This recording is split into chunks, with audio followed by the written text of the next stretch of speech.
Hi, I am Sharath. All of you welcome back to an introduction to Indian polity for civil service examination. In this session, we are going to discuss about DPSP or Directive Principles of State Policy and Fundamental Duties. Let's start our discussion by having some basic understanding about DPSP. DPSP എന്ന് പറയുന്ന concept നമ്മൾ borrow ചെയ്തിരിക്കുന്ന Irish കോൺസ്റ്റിറ്റ്യൂഷനിൽ നിന്നാണ്. Government of India 1935 ആ സമയത്ത് ഇന്ത്യയിലുണ്ടായിരുന്ന India ഗവൺമെൻറ്റിന് British crown കൊടുത്ത instrument of instructions ആണ് 1950 DPSP ആയിട്ട് നമ്മൾ ആക്സെപ്റ്റ് ചെയ്തിരിക്കുന്നത്. ഇത് ഇന്ത്യൻ കോൺസ്റ്റിറ്റ്യൂഷൻ്റെ 5ാമത്തെ പാർട്ടിലാണ് ഇൻക്ലൂഡ് ചെയ്തിരിക്കുന്നത്. ഇതിൽ ആർട്ടിക്കിൾ 36 മുതൽ ആർട്ടിക്കിൾ 51 വരെയുണ്ട്. ഇതിൽ പുതുതായിട്ട് ആഡ് ചെയ്തിരിക്കുന്ന ആർട്ടിക്കിൾസ്, അതായത് ഫർദർ അമെൻമെൻറ്റ് വഴി ഇതിലേക്ക് ആഡ് ചെയ്തിരിക്കുന്ന ആർട്ടിക്കിൾസ് എന്ന് പറയുന്നത് 39A, 43A, 43B and 48A ആണ്. ഇതിൽ 39A, 43A ആൻഡ് 48A നമ്മൾ 42nd കോൺസ്റ്റിറ്റ്യൂഷണൽ അമെൻമെൻറ്റ് 1976 വഴി ആഡ് ചെയ്തതാണ്. 43B കോപ്പറേറ്റീവ് സൊസൈറ്റീസുമായി ബന്ധപ്പെട്ടതാണ്. അത് 97th constitutional amendment act 2011 add ചെയ്തതാണ്. ഈ കാണുന്നതാണ് DPSPയിൽ ഫർദറായിട്ട് വന്ന അമെൻമെൻറ്റുകൾ എന്ന് പറയുന്നത്. 7th constitutional amendment act 1976. ഇത് ആർട്ടിക്കിൾ 49 ചില സബ്സ്റ്റിറ്റ്യൂഷൻസ് വരുത്തുകയാണ് ചെയ്തത്. ആർട്ടിക്കിൾ 49 എന്ന് പറയുന്നത് protection of monuments and places of national importance എന്ന് പറയുന്ന ആർട്ടിക്കിളാണ്. അതിൽ ചില മാറ്റങ്ങൾ വരുത്തി. 42nd കോൺസ്റ്റിറ്റ്യൂഷണൽ അമെൻമെൻറ്റ് ആക്ട് 1976 പുതുതായിട്ട് കുറച്ച് ആർട്ടിക്കിൾസ് ആഡ് ചെയ്തു. Article 39F, 39A, 43A, 48A. ഇതിൽ 39F എന്ന് പറയുന്നത് 39 എന്ന് പറയുന്ന ആർട്ടിക്കിളിൻ്റെ F എന്ന് പറയുന്ന സബ് ആർട്ടിക്കിളാണ്. അത് പ്രത്യേകം ശ്രദ്ധിക്കണം. 44th constitutional amendment act 1978 article 38 ഒരു sub close, second close add ചെയ്തു അല്ലെങ്കിൽ ഇൻസേർട്ട് ചെയ്തു. 2002 നടന്ന 86th constitutional amendment act article 45 substitute ചെയ്തു. അത് എഡ്യൂക്കേഷനുമായി ബന്ധപ്പെട്ടതാണ്. നമുക്കറിയാം 86th കോൺസ്റ്റിറ്റ്യൂഷണൽ അമെൻമെൻറ്റ് ആക്ട് 2002 എന്ന് പറയുന്നത് ഫണ്ടമെൻ്റൽ റൈറ്റ്സിൽ ആർട്ടിക്കിൾ 21A ഇൻസേർട്ട് ചെയ്തതാണെന്ന് അറിയാലോ. അതേ ആർട്ടിക്കിൾ തന്നെയാണ്, അതേ അമെൻമെൻറ്റ് തന്നെയാണ് ഈ പറയുന്ന ആർട്ടിക്കിൾ 45 ചില സബ്സ്റ്റിറ്റ്യൂഷൻസ് വരുത്തിയിരിക്കുന്നത്. ഇതേ അമെൻമെൻറ്റ് തന്നെയാണ് ഫണ്ടമെൻ്റൽ ഡ്യൂട്ടിയിൽ ആർട്ടിക്കിൾ 51AK എന്ന് പറയുന്ന ആർട്ടിക്കിൾ ആഡ് ചെയ്തത്. ഈ 3 ആർട്ടിക്കിളും ആഡ് ചെയ്തത് നമ്മുടെ 86th കോൺസ്റ്റിറ്റ്യൂഷണൽ അമെൻമെൻറ്റ് ആക്ട് 2002 ആണ്. പിന്നെ വരുന്നത് 2011 97th കോൺസ്റ്റിറ്റ്യൂഷണൽ അമെൻമെൻറ്റ് ആക്ട് ആണ്. അത് 43B എന്ന് പറയുന്ന ആർട്ടിക്കിൾ ആഡ് ചെയ്തു. ഇത്രയും അമെൻമെൻറ്റ്സ് ആണ് ഇതുവരെ DPSPയിൽ നടന്നിട്ടുള്ളത്. അടുത്തത് ഫീച്ചേഴ്സ് ഓഫ് DPSP ആണ്. നമുക്ക് DPSPയുടെ കുറച്ച് ഫീച്ചേഴ്സ് നോക്കാം. നമുക്കറിയാം ഫണ്ടമെൻ്റൽ റൈറ്റ്സ് എന്ന് പറയുന്നത് ജസ്റ്റീഷ്യബിൾ ആണ്. അതായത് നമുക്ക് ലഭ്യമായിട്ടില്ലെങ്കിൽ നമുക്ക് ജുഡീഷ്യറി വഴി നമുക്കത് ഉറപ്പുവരുത്താവുന്നതാണ്. ഫണ്ടമെൻ്റൽ റൈറ്റ്സ് നമുക്ക് കിട്ടുന്നു എന്ന് ഉറപ്പുവരുത്താവുന്നതാണ്. ബട്ട് DPSP എന്ന് പറയുന്നത് നോൺ ജസ്റ്റീഷ്യബിൾ ആണ്. അത് നമുക്ക് ലീഗൽ പ്രൊവിഷൻസ് വഴി നമുക്കത് ഉറപ്പുവരുത്താൻ സാധിക്കില്ല. കിട്ടിയില്ലെങ്കിലും നമുക്ക് കോടതിയെ സമീപിച്ച് നമുക്കത് ഉറപ്പുവരുത്താൻ സാധിക്കില്ല. But these are some moral obligations on part of the state. സ്റ്റേറ്റിന് മുകളിലുള്ള സം മോറൽ ഒബ്ലിഗേഷൻസ് ആണ് ഈ DPSP എന്ന് പറയുന്നത്. ഒരു വെൽഫെയർ സ്റ്റേറ്റിനെ വിഭാവനം ചെയ്തിരിക്കുകയാണ് DPSP വഴി. ഓക്കെ, അപ്പോൾ ഇത് എന്തുകൊണ്ട് ജസ്റ്റിഷ്യബിൾ ആക്കിയില്ല എന്ന് ചോദിച്ചു കഴിഞ്ഞാൽ അതിന് ഒരുപാട് കാരണങ്ങളുണ്ട്. ഒന്നാമത്തെ കാരണമെന്ന് പറയുന്നത് ഇന്ത്യ സ്വാതന്ത്ര്യം കിട്ടുന്ന സമയത്ത് ഫിനാൻഷ്യലി പൊളിറ്റിക്കലി വളരെയധികം സ്ട്രഗിൾ ചെയ്യുന്നൊരു സമയമാണ്. അപ്പോൾ DPSPയിൽ പറയുന്ന ഒരു വെൽഫെയർ സ്റ്റേറ്റ് എന്ന് പറയുന്നത് ലീഗലി ഒബ്ലിഗഡ് ആയിട്ടുള്ള ഒരു ഒന്നാക്കി മാറ്റിയാൽ അത് സ്റ്റേറ്റിൻ്റെ മുകളിൽ വല്ലാത്തൊരു പ്രഷർ ക്രിയേറ്റ് ചെയ്യും. അതുകൊണ്ടൊക്കെയാണ് DPSP എന്ന് പറയുന്നത് ജസ്റ്റിഷ്യബിൾ ആക്കാതെ കൊണ്ടുവന്നത്. ബട്ട് അതിൽ പറഞ്ഞിരിക്കുന്ന പ്രിൻസിപ്പിൾസൊക്കെ ഗവേണൻസിൽ വളരെയധികം ഫണ്ടമെൻ്റലാണ് എന്ന് DPSPയുടെ തുടക്കത്തിൽ തന്നെ പറയുന്നുണ്ട് താനും. പിന്നെ DPSPയിൽ ഡിഫറെൻറ്റ് കാറ്റഗറീസ് ഓഫ് ആർട്ടിക്കിൾസ് ഉണ്ട്. ഈ DPSPയിൽ വരുന്ന ആർട്ടിക്കിൾസിനെ അല്ലെങ്കിൽ പ്രിൻസിപ്പിൾസിനെ നമുക്ക് ഡിഫറെൻറ്റ് കാറ്റഗറീസ് ആയിട്ട് തിരിക്കാം. അത് ഗാന്ധിയൻ, സോഷ്യലിസ്റ്റ്, പിന്നെ ലിബറൽ, ഇൻ്റലക്ച്വൽ എന്ന് പറയുന്ന കാറ്റഗറീസിലൊക്കെയാണ് നമുക്ക് തിരിക്കാൻ കഴിയുന്നത്. ഇത് വളരെ ഇമ്പോർട്ടൻ്റ് ആണ്. നമ്മൾ കോമ്പറ്റേറ്റീവ് എക്സാമുകളിലൊക്കെ ചോദിക്കാറുണ്ട്. ഗാന്ധിയൻ പ്രിൻസിപ്പിൾ എന്ന് പറയുന്നത് ആർട്ടിക്കിൾ 40, 43, 43B, 46, 47, 48 എന്നുള്ളതാണ്. സോഷ്യലിസ്റ്റ് പ്രിൻസിപ്പിൾസ് എന്ന് പറയുന്നത് 38, 39, 39A, 41, 42, 43, 43A, 47 എന്ന് പറയുന്ന ആർട്ടിക്കിൾസ് ആണ്. പിന്നെ ലിബറൽ ഇൻ്റലക്ച്വൽ എന്ന് പറയുന്ന വിഭാഗത്തിൽ വരുന്നത് 44, 45, 48 ആൻഡ് 48A എന്നുള്ളതാണ്. നിങ്ങൾക്ക് ഈ സ്ലൈഡിൽ കാണാം ചില ആർട്ടിക്കിൾസ് ഒക്കെ ഓവർലാപ്പ് ചെയ്തിട്ടുണ്ട് അല്ലേ. ആർട്ടിക്കിൾ 43 എന്ന് പറയുന്നത് ഗാന്ധിയനിലും വരുന്നുണ്ട്, അതുപോലെ തന്നെ സോഷ്യലിസ്റ്റിലും വരുന്നുണ്ട്. ഓരോ ഐഡിയൽസ് ആണ്, ഗാന്ധിയൻ ഐഡിയോളജി ഫോളോ ചെയ്യുന്ന പ്രിൻസിപ്പിൾസ് വരുന്ന ആർട്ടിക്കിൾസ് ആണ് അതിൽ വരുന്നത്. സോഷ്യലിസ്റ്റ് ഐഡിയോളജീസ് ഫോളോ ചെയ്യുന്ന ആർട്ടിക്കിൾസ് ആണ് സോഷ്യലിസ്റ്റ് കാറ്റഗറിയിൽ വരുന്നത്. Okay, liberal intellectual ideologies follow ചെയ്യുന്ന ആർട്ടിക്കിൾസ് ആണ് ലിബറൽ ഇൻ്റലക്ച്വൽ കാറ്റഗറിയിൽ വരുന്നത്. അപ്പോൾ ഇതെങ്ങനെ ഓവർലാപ്പ് ചെയ്യുന്നതെന്ന് ചോദിച്ചു കഴിഞ്ഞാൽ ഒരു ആർട്ടിക്കിളിലെ തന്നെ ഒരു sub close Gandhian ideology follow ചെയ്യുന്നതായിരിക്കും, വേറൊരു ക്ലോസ് സോഷ്യലിസ്റ്റ് ഐഡിയോളജി ഫോളോ ചെയ്യുന്നതായിരിക്കും. ഓക്കെ, ഉദാഹരണത്തിന് article 43 promotion of cottage industries എന്ന് പറയുന്ന ഒരു സബ് ക്ലോസ് ആണ് ഗാന്ധിയൻ ഐഡിയോളജിയിൽ വരുന്നത്. എന്നാൽ ഇതേ ആർട്ടിക്കിളിൽ തന്നെ സെക്യൂർ ലിവിങ് വേജ് എന്ന് പറയുന്ന പോർഷനാണ് സോഷ്യലിസ്റ്റ് ഐഡിയോളജിയിൽ വരുന്നത്. അങ്ങനെയാണ് മറ്റ് ആർട്ടിക്കിളുകളൊക്കെ ഇങ്ങനെ ഓവർലാപ്പ് ചെയ്ത് വരുന്നത്. അപ്പോൾ ശ്രദ്ധിക്കുക, DPSP എന്ന് പറയുന്നത് 3 കാറ്റഗറീസ് ആയിട്ട് നമ്മൾ തിരിച്ചിട്ടുണ്ട്: Gandhian, socialist and liberal intellectual. അപ്പോൾ ഈ 3 കാറ്റഗറീസും വളരെ ഇമ്പോർട്ടൻ്റ് ആണ്, പഠിച്ചു വയ്ക്കുക. അടുത്തത് ഇതിലെ ടോട്ടൽ ആർട്ടിക്കിൾസിൻ്റെ ഒരു ഓവർവ്യൂ നമുക്ക് നോക്കാം. ആർട്ടിക്കിൾ 36 എന്ന് പറയുന്നത് ഡെഫിനിഷൻ ഓഫ് സ്റ്റേറ്റ് എന്നുള്ളതാണ്. നമ്മൾ ഫണ്ടമെൻ്റൽ റൈറ്റ്സ് സ്റ്റാർട്ട് ചെയ്യുമ്പോൾ തന്നെ ആർട്ടിക്കിൾ 12 സ്റ്റേറ്റിനെ ഡിഫൈൻ ചെയ്തിരുന്നു. ദ സെയിം ഡെഫിനിഷൻ തന്നെയാണ് ആർട്ടിക്കിൾ 36 വരുന്നത്.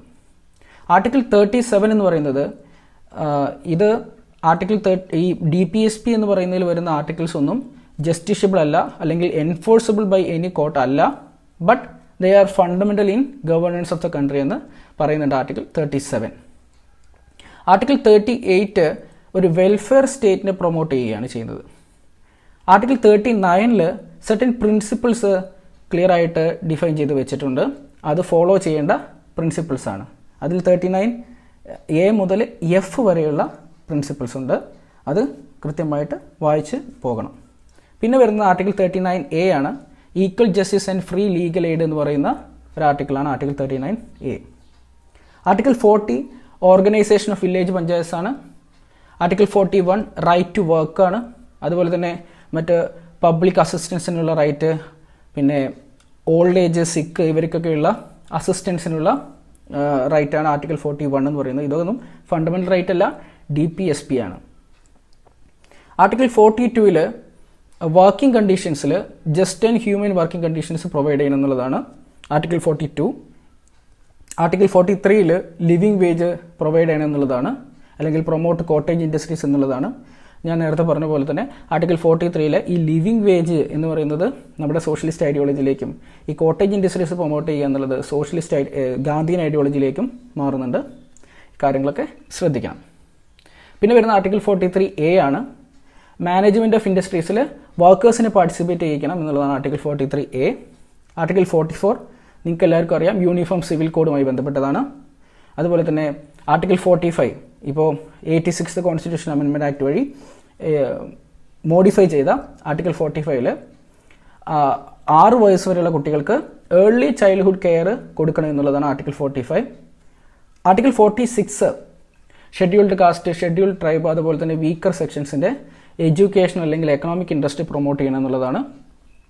ആർട്ടിക്കിൾ 47 പബ്ലിക് ഹെൽത്തുമായി ബന്ധപ്പെട്ടതാണ്, അല്ലെങ്കിൽ ഇൻടോക്സിക്കേറ്റിംഗ് ഡ്രഗ്സ് അതിൻ്റെ ഡിസ്ട്രിബ്യൂഷൻ അല്ലെങ്കിൽ കൺസംപ്ഷൻ പ്രിവെൻറ്റ് ചെയ്യണം എന്നുള്ളതാണ് ആർട്ടിക്കിൾ 47 പറയുന്നത്. ആർട്ടിക്കിൾ 48 അഗ്രികൾച്ചർ അതുമല്ലെങ്കിൽ അനിമൽ ഹസ്ബൻഡറി പ്രൊമോട്ട് ചെയ്യണം, പിന്നെ കൗ സ്ലോട്ടർ പ്രിവെൻറ്റ് ചെയ്യണം എന്നുള്ള രീതിയിലൊക്കെ വരുന്നതാണ് ആർട്ടിക്കിൾ 48. ആർട്ടിക്കിൾ 48A നമ്മളുടെ എൻവിറോൺമെൻറ്റും അതുപോലെ തന്നെ ഫോറസ്റ്റുകളും പ്രൊട്ടക്റ്റ് ചെയ്യുക എന്നുള്ള പ്രൊവിഷനുള്ളതാണ് article 48A. Article 49 protection of monuments ആണ്, അല്ലെങ്കിൽ പിന്നെ പ്ലേസസ് ഓഫ് നാഷണൽ ഇമ്പോർട്ടൻസ്, ഇതുമായി ബന്ധപ്പെട്ടാണ് ആർട്ടിക്കിൾ 49. എക്സിക്യൂട്ടീവിനെയും ജുഡീഷ്യറിയെയും സെപ്പറേറ്റ് ചെയ്യണം എന്ന് പറയുന്നതാണ് article 50. International piece and security promote ചെയ്യണം എന്നുള്ളതാണ് ആർട്ടിക്കിൾ 51. ഇതാണ് DPSPയുടെ ഒരു ഓവർവ്യൂ എന്ന് പറയുന്നത്. ഇതൊട്ടും ഡീപ്പായിട്ടല്ല ഞാൻ എടുത്തിരിക്കുന്നത്, പക്ഷേ ഇതിൻ്റെ ഒരു ഓവർവ്യൂ ആണ്. ഇതുപയോഗിച്ചുകൊണ്ട് നിങ്ങൾ നിങ്ങളുടെ ഫർദർ അണ്ടർസ്റ്റാൻഡിങ് ഡെവലപ്പ് ചെയ്ത് കൊണ്ടുവരണം. ഇറ്റ് ഡിമാൻഡ്സ് കുറച്ച് വർക്ക് നിങ്ങളുടെ ഭാഗത്തു നിന്നും ഇതിന് ഭാഗമായിട്ട് നിങ്ങൾ ചെയ്യണം. ഇനി നമ്മൾ ശ്രദ്ധിക്കേണ്ട ഒരു കാര്യമെന്ന് പറയുന്നത് ഫണ്ടമെൻ്റൽ റൈറ്റ്സും DPSPയും തമ്മിലുള്ള ചില ക്ലാഷ് ഉണ്ടാവാറുണ്ട്.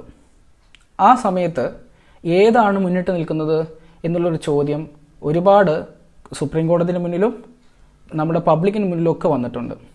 ഇതിൽ ശ്രദ്ധിക്കേണ്ട ഒരു കാര്യമെന്ന് പറയുന്നത്, ഈ DPSP എന്ന് പറയുന്നത് നോൺ ജസ്റ്റീഷ്യബിൾ ആണ്, ഫണ്ടമെന്റൽ റൈറ്റ്സ് ജസ്റ്റീഷ്യബിൾ ആണ്. ബട്ട് DPSPയിൽ പറയുന്ന പല കാര്യങ്ങളും ഫണ്ടമെന്റൽ ടു ഗവേണൻസ് ആണ്. അപ്പോൾ DPSPയിൽ ഇപ്പോൾ സോഷ്യലിസ്റ്റ് ഐഡിയോളജിയുമായി ബന്ധപ്പെട്ട പല കാര്യങ്ങളും ഇംപ്ലിമെൻറ്റ് ചെയ്യാൻ ശ്രമിക്കുമ്പോൾ അത് ഫണ്ടമെന്റൽ റൈറ്റ്സിലുള്ള ചിലപ്പോൾ റൈറ്റ് ടു ഇക്വാളിറ്റി ആവാം, അല്ലെങ്കിൽ റൈറ്റ് ടു ഫ്രീഡം ആവാം, അതിനെയൊക്കെ അബ്രിഡ്ജ് ചെയ്യുന്ന രീതിയിലാണ് വരാറ്. അപ്പോൾ ഈ DPSPയുടെ പ്രിൻസിപ്പിൾസ് പ്രൊമോട്ട് ചെയ്യണോ അതോ ഫണ്ടമെന്റൽ റൈറ്റ്സ് പ്രൊമോട്ട് ചെയ്യണോ എന്നുള്ള സംശയം വരാറുണ്ട്. നിലവിൽ DPSPയുടെ സ്റ്റാറ്റസ് എന്താണെന്ന് വെച്ച് കഴിഞ്ഞാൽ, it is still non justiciable but it can act as reasonable restriction on fundamental rights.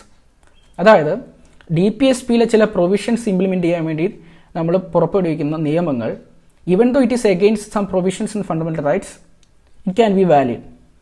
അത് വാലിഡായിട്ട് സുപ്രീം കോടതിക്ക് പരിഗണിക്കാവുന്നതാണ്. അതാണ് DPSPയുടെ ഇപ്പോഴത്തെ സ്റ്റാറ്റസ് എന്ന് പറയുന്നത്. പ്രത്യേകിച്ച് 39B 39C എന്നുള്ളത് ഫണ്ടമെന്റൽ റൈറ്റ്സിലെ ആർട്ടിക്കിൾ 14, 19 എന്നുള്ളതിന് റീസണബിൾ റെസ്ട്രിക്ഷൻസ് ആണ്. ശ്രദ്ധിക്കുക. പിന്നെ ഫണ്ടമെന്റൽ റൈറ്റ്സ് എന്ന് പറയുന്നത് പൊളിറ്റിക്കൽ ഡെമോക്രസി പ്രൊമോട്ട് ചെയ്യാൻ വേണ്ടിയിട്ടുള്ളതാണ്. DPSP എന്ന് പറയുന്നത് സോഷ്യോ എക്കണോമിക് ഡെമോക്രസി പ്രൊമോട്ട് ചെയ്യാൻ വേണ്ടിയിട്ടുള്ളതാണ്. According to BR Ambedkar, political democracy without socio economic democracy is meaningless എന്നാണ് പറഞ്ഞിരിക്കുന്നത്. സോ ഫണ്ടമെന്റൽ റൈറ്റ്സും DPSPയും പരസ്പര പൂരകങ്ങളാണ് എന്ന് വേണമെങ്കിൽ നമുക്ക് പറയാം. രണ്ടും ഒരുമിച്ച് ബാലൻസ്ഡ് ആയിട്ട് കൊണ്ടുപോയേ പറ്റുകയുള്ളൂ. സം ഫണ്ടമെന്റൽ റൈറ്റ്സ് എന്ന് പറയുന്നത് ഓട്ടോമാറ്റിക്കലി എൻഫോഴ്സ്ഡ് ആണ്. പക്ഷേ DPSP എന്ന് പറയുന്നത് ഓട്ടോമാറ്റിക്കലി എൻഫോഴ്സബിൾ അല്ല. അതിന് ചില നിയമങ്ങളുണ്ട്. ആ നിയമങ്ങൾ തന്നെ ഈ ജുഡീഷ്യൽ റിവ്യൂവിനെ സ്ക്രൂട്ടിനിക്കൊക്കെ വിധേയമായിട്ട്, ഈ ഫണ്ടമെന്റൽ റൈറ്റ്സിന് എഗെയിൻസ്റ്റ് അല്ല എന്നുള്ള സ്ക്രൂട്ടിനിക്കൊക്കെ വിധേയമായിട്ട് മാത്രമേ നമുക്ക് എൻഫോഴ്സ് ചെയ്യാൻ സാധിക്കുകയുള്ളൂ.